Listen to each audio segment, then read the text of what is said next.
কষ্ট যত বড়ই হোক, আল্লাহর রহমত তার থেকেও বড়। হাল ছেড়ে দিও না। তুমি আজ যে সমস্যার মধ্যে আছো, মনে হচ্ছে সব শেষ হয়ে যাচ্ছে। আসলে এটা আল্লাহর এক ধরনের পরীক্ষা।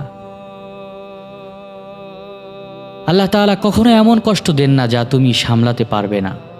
কষ্টের পরেই আসে শান্তি, আর অন্ধকারের পরেই আসে আলো।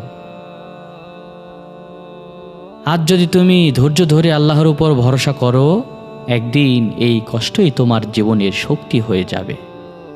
মনে রেখো, হাল ছেড়ে দেওয়াই হলো আসল হার, কিন্তু চেষ্টা চালিয়ে যাওয়ার নামই আসল জয়। তাই মাথা উঁচু করে দাঁড়াও, আল্লাহর রহমতের দিকে তাকাও, কারণ তিনি সব সময় তোমার কাছেই আছেন।